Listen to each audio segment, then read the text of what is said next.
പരിശുദ്ധാത്മാവേ എന്നിൽ വന്നു നിറയണമേ. പരിശുദ്ധാത്മാവേ കൃപ ചൊരിയണമേ. പരിശുദ്ധാത്മാവേ ശക്തി പകരണമേ. പരിശുദ്ധാത്മാവേ കൃപ ചൊരിയണമേ. പരിശുദ്ധാത്മാവേ ശക്തി പകരണമേ. പരിശുദ്ധ പരമദിവ്യകാരുണ്യ നാഥനായ ഈശോയ്ക്ക് നേരവും ആരാധനയും സ്തുതിയും പുകഴ്ചയും ഉണ്ടായിരിക്കട്ടെ. നിത്യസ്തുതിക്ക് യോഗ്യനായ പരിശുദ്ധ പരമദിവ്യകാരുണ്യ നാഥനായ നേരവും ആരാധനയും സ്തുതിയും പുകഴ്ചയും ഉണ്ടായിരിക്കട്ടെ. സ്നേഹനാഥനായ ഈശോയെ, ഈ 3 പടി സമയം ഞങ്ങളുടെ മേൽ ചൊരിഞ്ഞ അനന്തമായ കരുണയെ ധ്യാനിച്ചുകൊണ്ട് ആ കരുണയിൽ പൂർണ്ണമായ ആശ്രയം വെച്ചുകൊണ്ട് ഞങ്ങൾ നിന്റെ സന്നിധിയിലായിരിക്കുന്നു. ഞങ്ങളായിരിക്കുന്ന അവസ്ഥയിൽ ഞങ്ങളെ തന്നെ പൂർണ്ണമായി സമർപ്പിക്കുന്നു. ഞങ്ങൾ കടന്നു പോകുന്ന വേദനകൾ, നൊമ്പരങ്ങൾ, പ്രയാസങ്ങൾ, ഭാരപ്പെടുത്തുന്ന അവസ്ഥകൾ എല്ലാറ്റിനും ഉപരിയായി ഈ വിഷമങ്ങളുടെയും പ്രതിസന്ധികളുടെയും ഒക്കെ നടുവിൽ നിന്നുകൊണ്ട് ഈശോയെ നിന്റെ അനന്തമായ പരിപാലനയെ ഓർത്ത് നീ ഞങ്ങളുടെ മേൽ ചൊരിഞ്ഞ അനന്തമായ കരുണയെ ധ്യാനിച്ചുകൊണ്ട് ഞങ്ങൾ ഇന്ന് അങ്ങേ ആരാധിക്കുന്നു. ഈശോയെ നിന്റെ കരുണയിൽ പൂർണ്ണമായ ആശ്രയം വെച്ചുകൊണ്ട് 3 മണി സമയം നീ ഞങ്ങൾക്ക് വേണ്ടി അനുഭവിച്ച കഠിനമായ പീഡകളെ ഓർത്ത് ധ്യാനിക്കുമ്പോൾ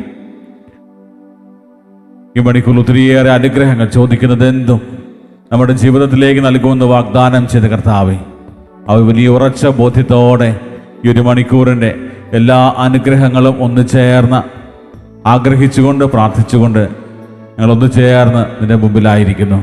ഒന്ന് ചേർന്ന് നമുക്ക് പ്രാർത്ഥിക്കാം. ഈശോയുടെ തിരുഹൃദയത്തിൽ നിന്ന് ഞങ്ങൾക്ക് കാരുണ്യ സ്രോതസ്സായി ഒഴുകിയിറങ്ങിയ തിരുരക്തമേ, തിരുജലമേ, ഞങ്ങൾ അങ്ങയിൽ ശരണപ്പെടുന്നു. ഈശോയുടെ തിരുഹൃദയത്തിൽ നിന്ന് ഞങ്ങൾക്ക് കാരുണ്യ സ്രോതസ്സായി ഒഴുകിയിറങ്ങിയ തിരുരക്തമേ, തിരുജലമേ, ഞങ്ങൾ അങ്ങയിൽ ശരണപ്പെടുന്നു.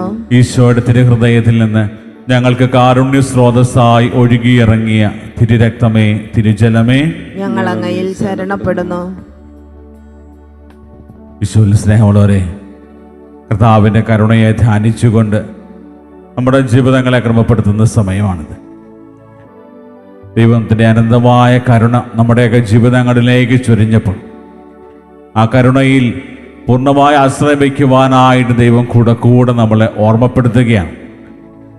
പലപ്പോഴും നമ്മൾ വിസ്മരിച്ചു പോകുന്ന ഒരു വലിയ യാഥാർത്ഥ്യമാണ് നമ്മൾ എന്തായിരിക്കുന്നുവോ അത് ദൈവം നമ്മളോട് കരുണ കാണിച്ചതാണ് എന്നുള്ളത്. പ്രിയപ്പെട്ടവരെ, വചനത്തിലുടനീളം ലൂക്കാസ് സുവിശേഷകന്റെ സുവിശേഷം പ്രത്യേകിച്ച് എടുത്തു പറയുന്നത് ദൈവത്തിൻ്റെ കരുണയെക്കുറിച്ചാണ്.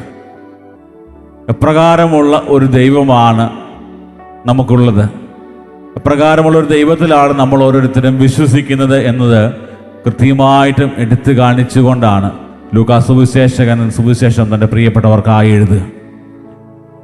അതായത് ദൈവത്തിൻ്റെ ആ ഒരു വലിയ സ്നേഹവും കരുണയും മനുഷ്യവംശത്തിന് പൂർണ്ണമായും ലഭിച്ചത് യേശുക്രിസ്തുവിലൂടെയാണ് എന്നുള്ളത് കൃത്യമായും വരച്ചു കാട്ടുകയാണ്. അതായത് ദൈവത്തിൻ്റെ അടിസ്ഥാന സ്വഭാവമായ വലിയ കരുണ അത് നമ്മളിൽ ഓരോരുത്തർക്കും ലഭിച്ചത് യേശുക്രിസ്തുവിലൂടെയാണ്. അതുകൊണ്ട് പിതാവായ ദൈവത്തിൻ്റെ സ്നേഹവും കരുണയും ഒക്കെ നമ്മളെയൊക്കെ പറഞ്ഞ് മനസ്സിലാക്കുവാനായിട്ട് ഈശോ തൻ്റെ പരസ്യ ജീവിതകാലത്ത് ഒത്തിരിയേറെ പ്രയത്നിച്ചു നമുക്ക് കാണാൻ പറ്റും. ഈശോ എപ്പോഴും പ്രബോധനങ്ങൾ നൽകുമ്പോൾ തൻ്റെ സ്വർഗസ്ഥനായ പിതാവിനെ കുറിച്ചാണ് പറഞ്ഞുകൊണ്ടിരിക്കുക. നിങ്ങൾ സ്വർഗസ്ഥനായ പിതാവ് കരുണയുള്ളവനായിരിക്കുന്നത് പോലെ നിങ്ങളും കരുണയുള്ളവരായിരിക്കും. ദൈവത്തിൻ്റെ കരുണയെക്കുറിച്ച് ഇത്രമാത്രം സ്നേഹിക്കുന്ന ഒരു അപ്പനാണ്. പ്രകാരം ഈ പഴയ നിയമത്തിൻ്റെ ആ ഒരു ദൈവത്തെക്കുറിച്ചുള്ള ആ ഒരു കൺസെപ്റ്റിനെ ഒക്കെ മാറ്റി നിർത്തി അതിനേക്കാളും ഉപരിയാണ്, മനുഷ്യൻ്റെ ചിന്താഗതികൾക്ക് അപ്പുറത്താണ് ദൈവത്തിൻ്റെ ആ ഒരു സ്ഥാനവും ദൈവത്തിൻ്റെ സ്നേഹവും കരുണയും ഒക്കെ എന്ന് കൃത്യമായിട്ട് വചനം നമ്മളെ ഓർമ്മപ്പെടുത്തുകയാണ്. യേശു മിശിഹായിലൂടെ വെളിപ്പെട്ട പിതാവായ ദൈവത്തിൻ്റെ സ്നേഹം യഹൂദരെ സംബന്ധിച്ചിടത്തോളം അവർക്ക് മനസ്സിലാക്കാൻ സാധിക്കാതെ പോയൊരു കാര്യമാണ്. ദൈവം എപ്പോഴും അപ്രാപ്യനും ഒരിക്കലും മറ്റുള്ള നമുക്ക് ദൈവത്തെ കണ്ടുമുട്ടുവാനോ ദൈവത്തെ അറിയുവാനോ ഒന്നും സാധിക്കത്തില്ല എന്ന് കരുതിയിരുന്ന ഒരു ജനതയ്ക്ക് ദൈവം നമ്മോട് കൂടെ എന്നർത്ഥമുള്ള ഇമ്മാനുവേലായി ദൈവം ഈശോ അവതരിക്കുകയാണ്.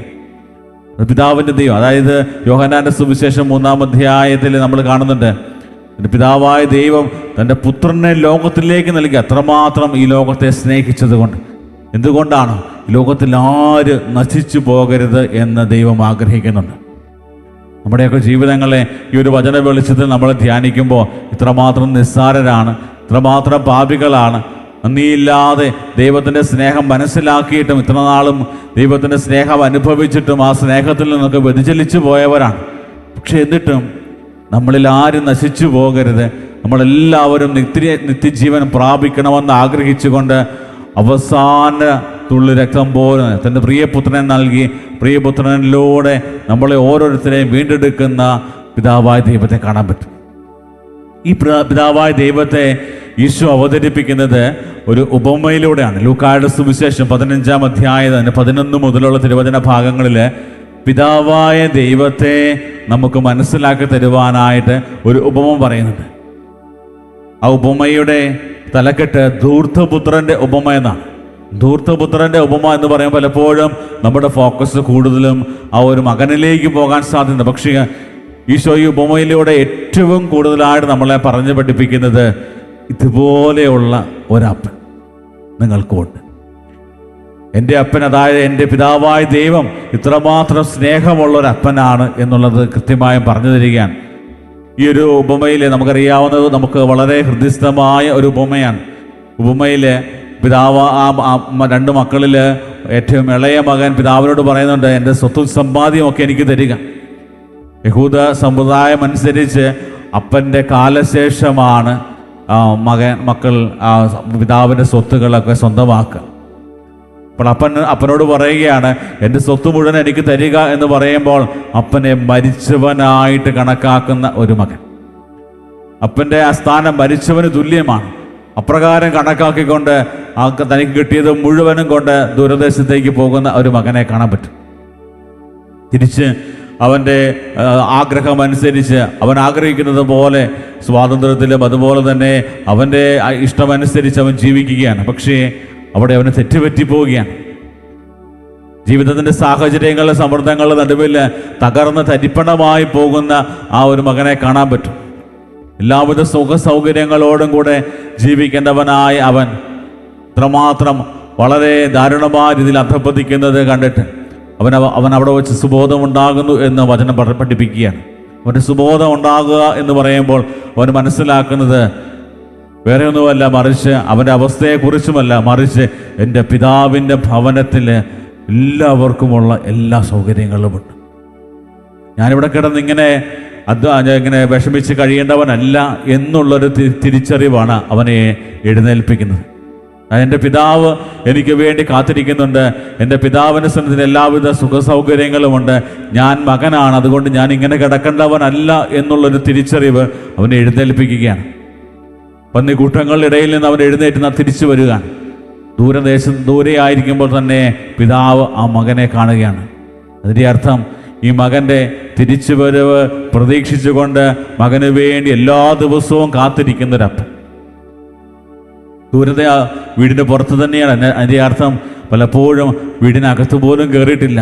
എൻ്റെ മകൻ എപ്പോഴാണ് തിരിച്ചു വരിക, എപ്പോഴാണ് അവൻ മടങ്ങി വരിക എന്ന് പ്രതീക്ഷിച്ചുകൊണ്ട് വീടിന് മുമ്പിൽ എപ്പോഴും നോക്കി നിൽക്കുന്ന ആ മകന് വേണ്ടി, തിരിച്ചു വരവിന് വേണ്ടി കാത്തിരിക്കുന്നൊരപ്പൻ.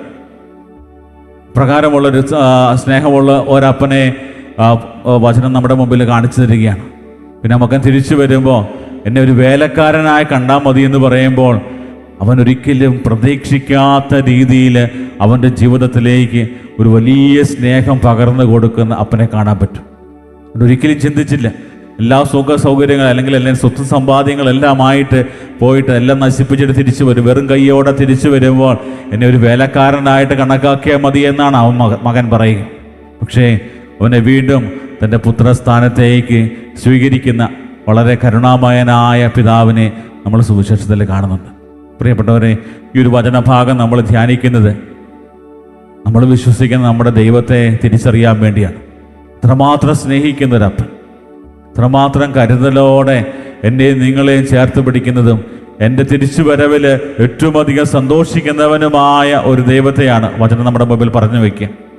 അതുകൊണ്ട് പ്രഭാഷകന്റെ പുസ്തകം 17-ാം അധ്യായം പറയുന്നു, പശ്ചാത്തപിക്കുന്നവർക്ക് തിരിച്ചു വരാൻ അവിടുന്ന് അവസരം നൽകും, ചഞ്ചല ഹൃദയർക്ക് പിടിച്ചു നിൽക്കാൻ അവിടുന്ന് പ്രോത്സാഹനം നൽകും. അതായത് തിരിച്ചു വരാൻ ആഗ്രഹിച്ചുകൊണ്ട് നമ്മളെ വാടി വിളിക്കുന്ന ഒരു നല്ലവനായ പിതാവിനെയാണ് നമ്മൾ കാണുക. പ്രിയപ്പെട്ടവരെ, ആ ആ ഒരു ദൈവത്തിൻ്റെ വലിയ സ്നേഹവും കരുണയും ഒക്കെ ഇന്ന് നമുക്ക് ഏറ്റവും കൂടുതൽ അനുഭവവേദ്യമായത് ഈശോയിലൂടെയാണ്. ദൈവത്തിന് നന്ദി പറയാം. ഈ ഒരു വലിയ ബോധ്യത്തോടെ നോമ്പ് കാലത്തിൻ്റെ ചൈതന്യത്തിലൂടെ നമ്മൾ കടന്നു പോകുമ്പോൾ ദിവ്യകാരുണ്യനാഥൻ നമ്മളോട് ആവശ്യപ്പെടുന്ന കാര്യം ഇതാണ്: ഇത്രമാത്രം സ്നേഹം നൽകിയ പിതാവ് എന്നെ അയച്ചിട്ടുണ്ട്. ആ പിതാവിൻ്റെ സ്നേഹം മുഴുവനും ഞാൻ നിങ്ങൾക്ക് നൽകുന്നത് എന്തിനു വേണ്ടിയാണ്? നമ്മളെ ഓരോരുത്തരെയും വീണ്ടെടുക്കുവാനായിട്ട്. ആ ഒരു വലിയ ബോധ്യത്തോടെ കർത്താവിൻ്റെ കരുണയിൽ നമുക്ക് ആശ്രയിക്കാം. ഒരിക്കലും നശിച്ചു പോകാത്ത, അല്ലെങ്കിൽ ഒരിക്കലും തോറ്റുപോകാത്ത വലിയ കരുണയാണ് ദൈവം നമ്മളോട് കാണിച്ചത്. അതുകൊണ്ട് പൂർണ്ണമായി നമ്മുടെ ജീവിത സാഹചര്യങ്ങളുടെ നടുവിൽ തകർന്നു പോകാതെ, വീണ്ടും പാപത്തിൻ്റെ അവസ്ഥയിൽ വീണു പോകാതെ വീണ്ടും കർത്താവിൻ്റെ സ്നേഹത്തിലേക്ക് തിരിച്ചു വരാനും കർത്താവിൻ്റെ കരുണയിൽ ആശ്രയിച്ചുകൊണ്ട് നമ്മുടെ ജീവിതങ്ങളെ ക്രമപ്പെടുത്തുവാനും നമുക്ക് ആഗ്രഹിച്ച് പ്രാർത്ഥിക്കാം. ദിവ്യകാരുണ്യനാഥൻ്റെ ആശീർവാദത്തിനായിട്ടൊരുങ്ങുന്ന സമയം നമ്മുടെ എല്ലാ പ്രാർത്ഥനകളും നിയോഗങ്ങളും ദൈവസന്നിധിയിൽ സമർപ്പിക്കാം.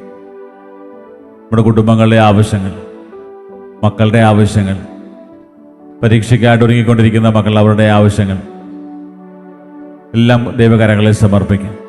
ഒത്തിരിയേറെ പ്രതിസന്ധികളിലൂടെ കടന്നു പോകുന്ന ഒത്തിരിയേറെ മക്കളുണ്ട്. നൊമ്പരപ്പെടുന്നവരുണ്ട്. നീ എന്നാ ചെയ്യും, എന്ത് ചെയ്യും, എങ്ങനെ മുന്നോട്ട് പോകുമെന്നൊക്കെ ആകുലപ്പെട്ടുകൊണ്ട് വിഷമിച്ച് കടന്നു പോകുന്ന ഒത്തിരിയേറെ മക്കളുണ്ട്. ജീവിതത്തിൽ ഒത്തിരിയേറെ പ്രതിസന്ധികളിലൂടെ കടന്നു പോകുമ്പോഴും തടസ്സങ്ങൾ നേരിടുമ്പോഴും ഒക്കെ കർത്താവേ, നിന്നിൽ അഭയം പ്രാപിക്കുവാനായിട്ട് ഈ മക്കളെ ഒരുക്കണമേ എന്ന് പ്രാർത്ഥിക്കുന്നു. നിന്റെ കരുണയിൽ ആശ്രയിക്കുവാൻ ഈ മക്കളെ ഒരുക്കണമേ എന്ന് പ്രാർത്ഥിക്കുന്നു. ലോകത്തിൻ്റെ വിവിധ ഭാഗങ്ങളിലിരുന്ന് കർത്താവേ, നിന്റെ കരുണയ്ക്ക് വേണ്ടി പ്രാർത്ഥിക്കുന്ന, ഓൺലൈനിലൂടെ ശുശ്രൂഷയിൽ പങ്കെടുത്ത് പ്രാർത്ഥിക്കുന്നവരെല്ലാ നിയോഗങ്ങളും ഞങ്ങൾ സമർപ്പിക്കുന്നു. ഞങ്ങളെല്ലാ വ്യക്തിപരമായ നിയോഗങ്ങളും പ്രാർത്ഥിക്കുവാനായി ഞങ്ങൾ കൊണ്ടുവന്നിരിക്കുന്ന ഞങ്ങളുടെ എല്ലാ നിയോഗങ്ങളും പ്രാർത്ഥനകളും കർത്താവേ അങ്ങയുടെ കരങ്ങളിൽ സമർപ്പിച്ച് നിന്റെ കരുണയ്ക്ക് വേണ്ടി ഞങ്ങൾ യാചിക്കുന്നു. നിന്റെ ആശീർവാദത്തിനായി ഞങ്ങൾ മുട്ടുകുത്തുമ്പോൾ ഞങ്ങളുടെ ജീവിതങ്ങളെ നിന്റെ കരുണയാൽ സമ്പുഷ്ടമാക്കണമേ എന്ന് പ്രാർത്ഥിക്കുന്നു. താഴ്ന്നസ്വരത്തിൽ ദൈവത്തെ സ്തുതിച്ച് കർത്താവ് ഞങ്ങളെങ്കിൽ ശരണപ്പെടുന്നുള്ള പ്രാർത്ഥനയോടെ കർത്താവിൻ്റെ ആശീർവാദം നമുക്കിപ്പോൾ സ്വീകരിക്കാം.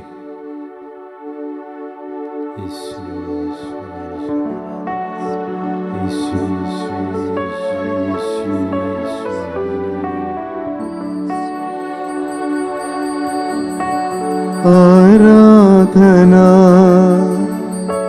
ആരാധന ആരാധന യേശുനാഥ,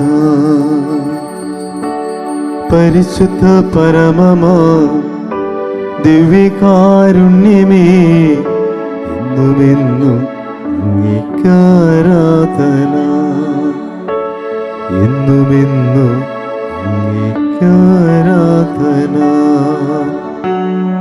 എന്നുമെന്നും അങ്ങേക്കാരാധന.